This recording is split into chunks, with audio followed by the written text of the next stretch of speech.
नमस्कार, स्वागत आहे तुमच्या नवीन व्हिडिओमध्ये। तर तुम्हाला सगळा भाजीचा पसारा दिसत असेल इथे। तर आत्ताच मी आमच्या आठवडी बाजारातून ह्या सगळ्या भाज्या घेऊन आली आहे, फळं भाज्या वगैरे। तर ह्या सगळ्या आता निवडून आणि स्वच्छ करून फ्रीजमध्ये ठेवायचे आहेत। आणि हा मटार पण 3 किलो मटार आणलेला आहे मी। तर हा पण मला आता सगळा निवडून साफ करून ठेवायचा आहे। आणि हा कसा साठवून ठेवेन म्हणजे आपल्याला जास्त प्रमाणात साठवायचा कसा त्याचा व्हिडिओ करेनच मी। तर ह्या सगळ्या भाज्या आणलेल्या आहेत आणि रात्रीच्या जेवणात काय काय बनवलेलं आहे ते पाहूया।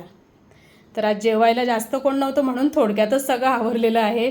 तर चपात्या दुपारच्याच ठेवलेल्या आहेत, कारण की जेवायला आम्ही जास्त नाही होत आज घरी। इकडे कांदा आणि मस्त गावठी लाल मटाची भाजी मिळाली मार्केटला, तर ती येऊन साफ करून आणि ती भाजी बनवलेली आहे भाजीवाल्यांसाठी।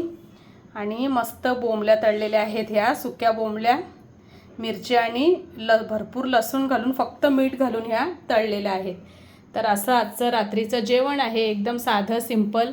कसा वाटला व्हिडिओ कमेंटमध्ये कळवा आणि चॅनलवरती नवीन असाल तर सबस्क्राईब करा। धन्यवाद।